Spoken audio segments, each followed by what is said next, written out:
Welcome to 1K. Today we're speaking with Zed Dhalla. We're going to be talking about really medical sales and really talking about kind of what's shifting, what's changing in the world of medical sales.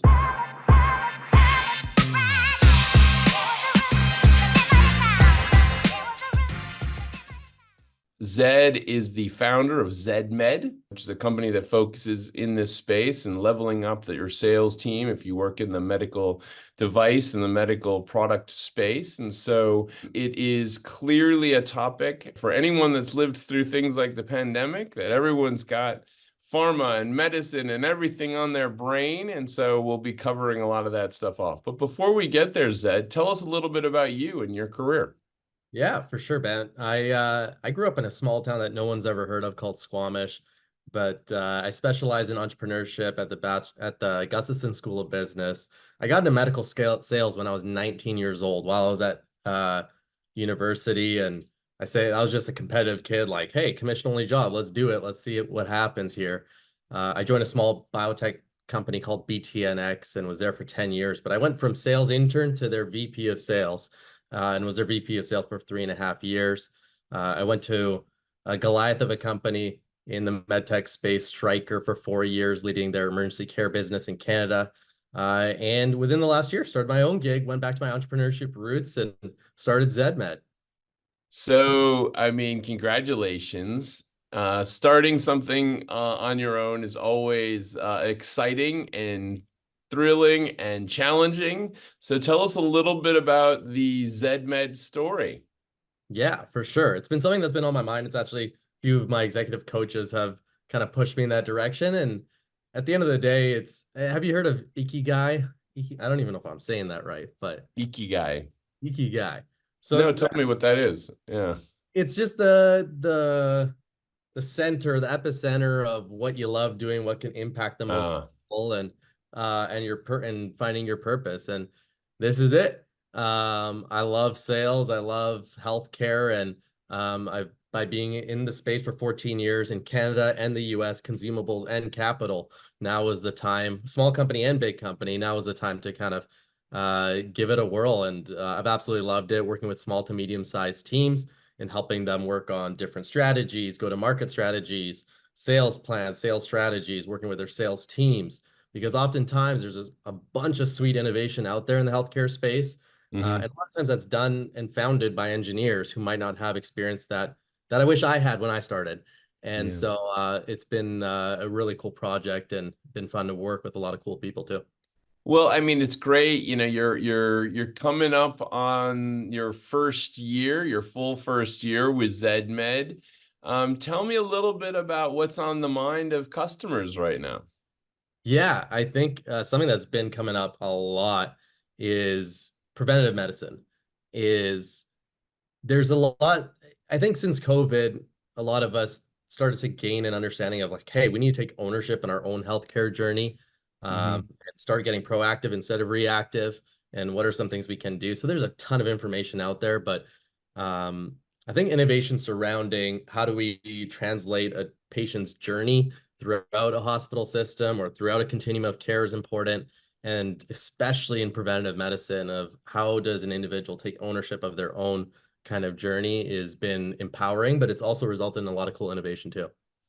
That's great. And I mean, it's really interesting to see kind of like how a business kind of like ZedMed gets going and clearly working on growing, sales for these medical companies. I mean, are you seeing that right now this is a space that's just continuing to explode forward? Are you seeing, that how has the economy and some of the challenges we've seen impacted the strategies? Yeah, I think when you think of like challenges in the healthcare space, um, a lot changed obviously over the past couple of years with resources in healthcare. So you think of burnout of nurses and why people are in healthcare. You think of EMS systems. You think of all those challenges, really. That gets relayed back to customers, vendors, technologies, things like that. And really what it results in is salespeople are the face of each company. And it's can be life or death situation too. So how you actually train an individual, how you make things effective, how you stand out from competition is more important than ever, because at the end of the day, there's a lot of cool technology out there. It's how do you empower the right people to utilize it is going to be the question. There's limited resources on both ends. Yeah. And it sounds like this kind of pre-medicine or the area is probably one of the areas that's getting them a lot of focus these days, which I think completely makes sense. This idea that we all want to take better care of ourselves and be proactive is really quite a fascinating shift and probably a good one for all of us Oh yeah, for sure. For sure. definitely. Well, Zed, I mean, tell me a little bit. I mean, you mentioned this principle. What did you say? Ikigai? Is that Yeah. there you go, Ikigai? I mean, I'm wrestling with the idea really of, what drives you to do what you do. I mean, clearly you have worked in this area in some form or fashion from the time you were in college all the way to today, and now you've built your own firm and pushing it on to the next level. Where does the passion come from? Honestly, I love sales. I love competition, but most importantly, I think it comes down to people. I'll tell you one of the coolest project that I'm just launching right now is a sales training program, because I've realized when you think about challenges, also what I've realized from a vendor side is two things. Is one, people coming people coming into new roles might not necessarily have sales expertise to separate themselves with customers, Hmm. and two is that people that don't have experience can't actually get medical sales roles. And people want to Hmm. obviously change their careers because it's a very fruitful career path.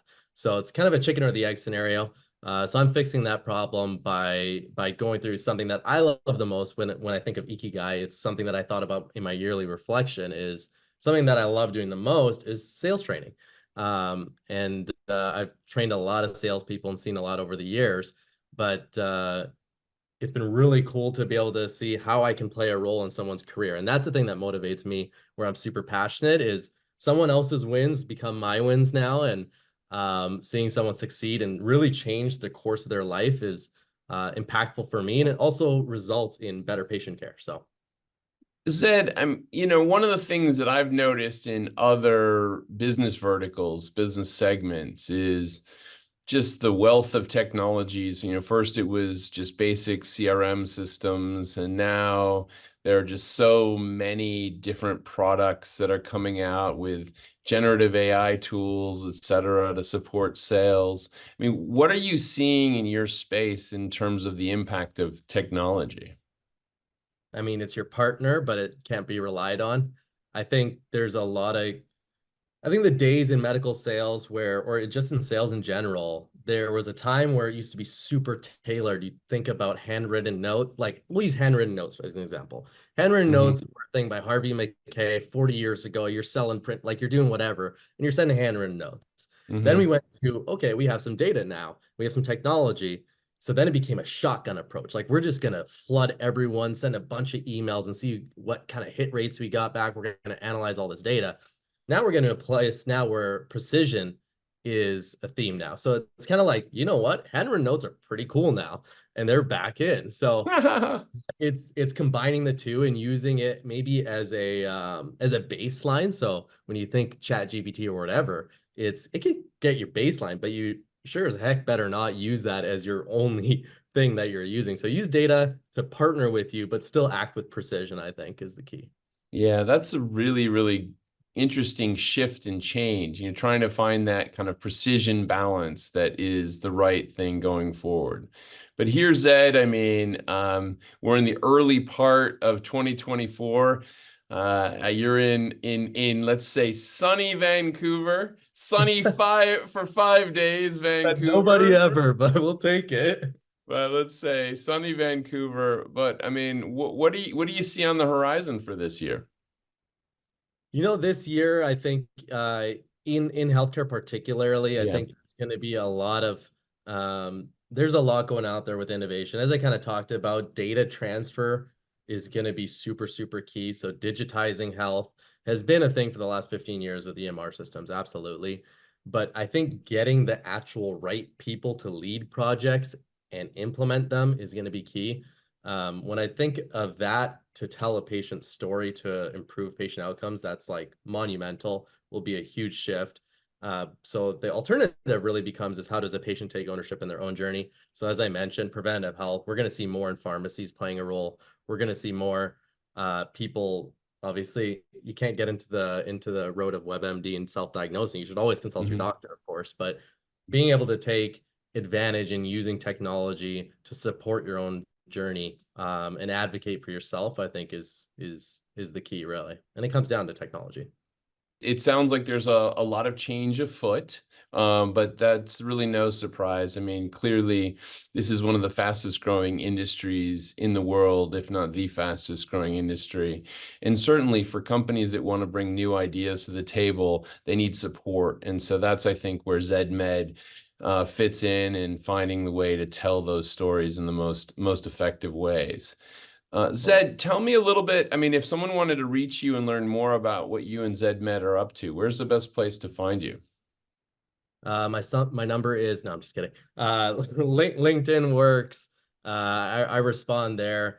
I'm open to conversations about where our industry is heading. I love learning from others too in the industry too. So reach out, let me know how I can help you, and let me know how we can collaborate. Excellent. Well, we've been speaking to Zed Dhalla. We've been talking to him about really the launch of his new company. He's been going now for a year, ZedMed, and but certainly building off of a career in the medical space and the sales space related to medical devices and wellness and all of these elements that are absolutely growing like light speed right now. I think one of the key things that Zed really hit on today is sales training, and I love the fact that MedTech ZedMed is rolling out a solution in the sales training space. It's an area that probably doesn't get enough focus, but it's a huge opportunity for young people to embrace it and to really find a very lucrative, potentially lucrative career for themselves. So Zed, really interesting stuff. Congratulations on getting the business th almost through your first year. You'll have to have a party for that. But thank you so much for coming on the Uncaged show today, and we look forward to having you back. Sounds great. Appreciate the time, Ben.